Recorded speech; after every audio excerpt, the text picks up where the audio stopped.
So I'm here in my old neighborhood of Greystone Park at the house of one of the older residents here, Mr. Brian Terry of Halford Road. I'm not sure the number, but it's a corner of Halford Road and Newbold. Brian is 91 and he's been here since 1960 odd. So you can imagine what's that, 65 years odd of as a dedicated gardener.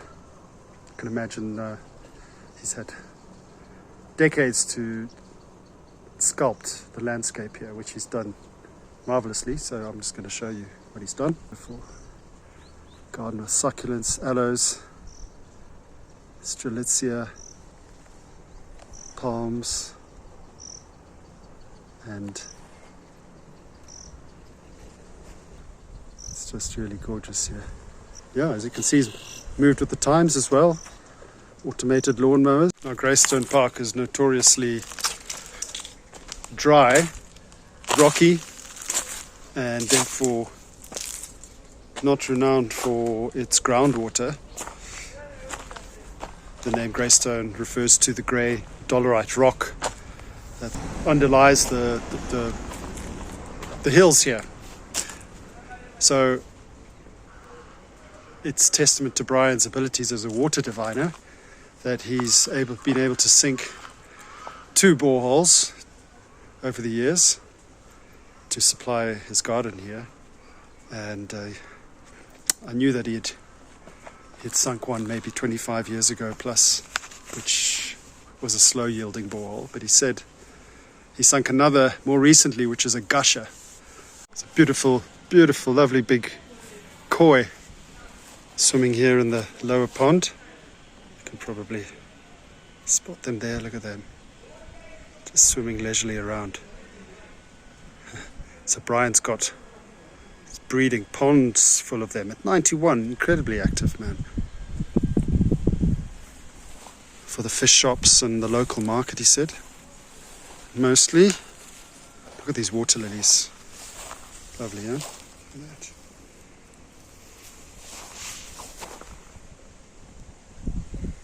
Look at those colours. Superb. Yeah, I was a little self-conscious of, look at these aloes. The blooms coming slowly into flower, and still this flowering cherry, you can hear the bees buzzing the last of the blossoms.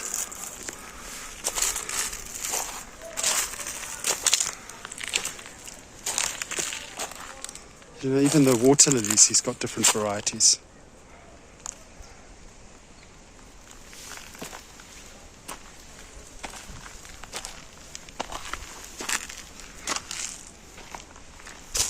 We've got some early flowering specimens over here, as well as over here.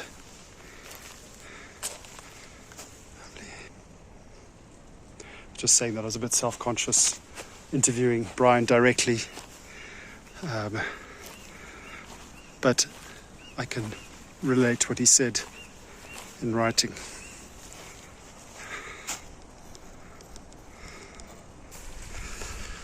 Also worth taking a look at are these beautiful staghead ferns. Look at them. Fantastic. As well as this lovely flowering orchid.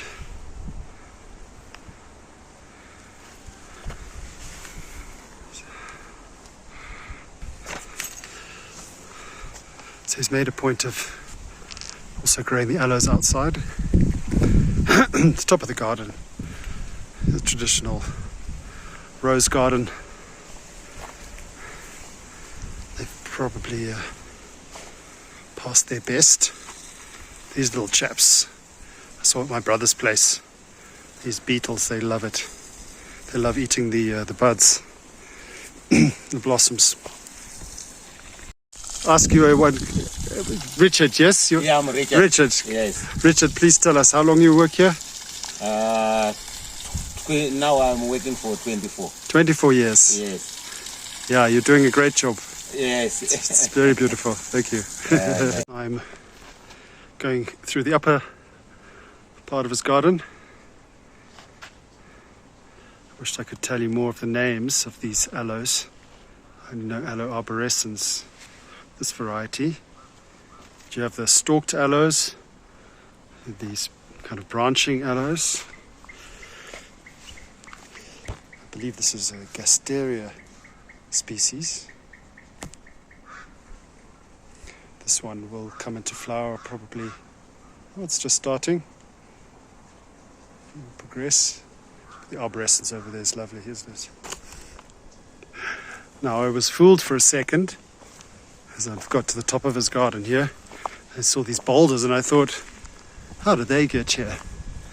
But close observation reveals that it is not real rock. So I'm not sure about that. Everything else, thumbs up. As for the rock,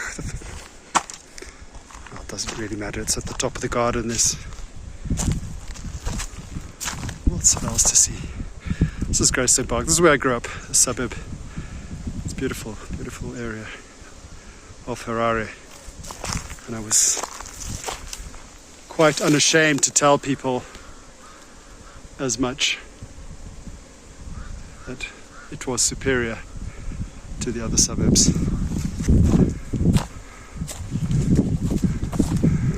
Lovely big lucky bean tree. Yeah. And over here, a bench positioned to look out over this lovely, lovely view of the valley. Oh, here's some truly enormous koi swimming in this pond over here. Look at these monsters.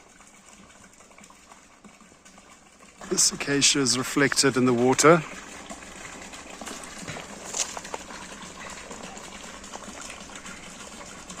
If you look across the Glen Lawn there, and above that, on the other side, there's Enterprise Valley.